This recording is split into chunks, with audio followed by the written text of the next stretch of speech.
Aujourd'hui, c'est notre deuxième temps de rencontre en atelier participatif.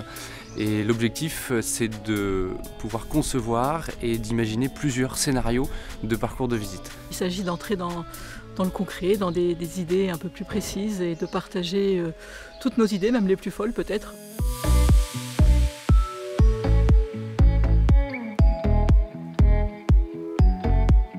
Aujourd'hui, on se réunit toute la journée pour approfondir cette volonté et s'appuyer sur tout le travail de diagnostic que nous avons mené, qui concerne à la fois les espaces, les locaux, les publics auxquels on s'adresse.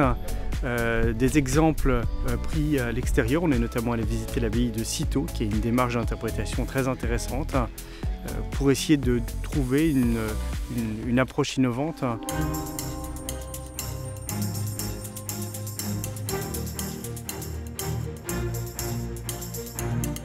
Il y a à préserver un cadre, il y a à préserver les gens qui habitent dans ce cadre, qui y vivent. Et là, on est vraiment dans l'écotourisme, quoi. C'est quelque chose d'assez particulier. C'est pas, on est à l'envers du tourisme de masse. Une première question, c'est est-ce que vous pouvez sortir? Une des deuxièmes questions, c'est pourquoi est-ce qu'il y a des sœurs qui ont un voile blanc et d'autres un voile noir? Après, il y a est-ce que vous avez la télé? Enfin, maintenant, c'est est-ce que vous avez Internet? Vous donnez un rendez-vous à un public et du coup, ça leur donne un prétexte à se reconnecter avec quelque chose qu'ils avaient perdu ou qu'ils n'ont jamais appris. Malgré un rythme qui est imposé par la cloche, je ne vais pas dire le temps s'arrête parce que c'est pas vrai, mais on rentre dans une dimension du temps qui est différente. Ce site suggère de multiples expériences à vivre en autonomie ou accompagné, en petits groupes ou en collectif.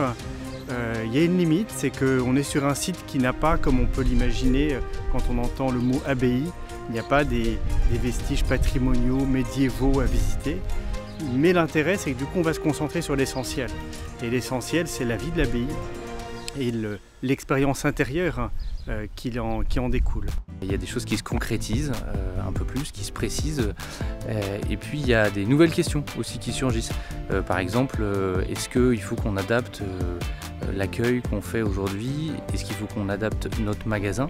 Voilà, donc ça, c'était des questions qu'on n'avait pas forcément imaginées et qu'il va falloir creuser un peu.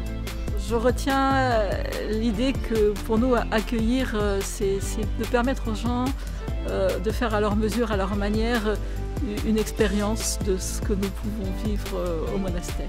Comment on valorise une expérience, comment on valorise quelque chose, une expérience spirituelle, un ressenti. Et ben ça, c'est très intéressant, donc du coup, ça a été très riche. Et donc je pense qu'on va sortir de ça, de toutes ces idées, quelque chose qui pourra être assez original finalement et qui peut-être fera école.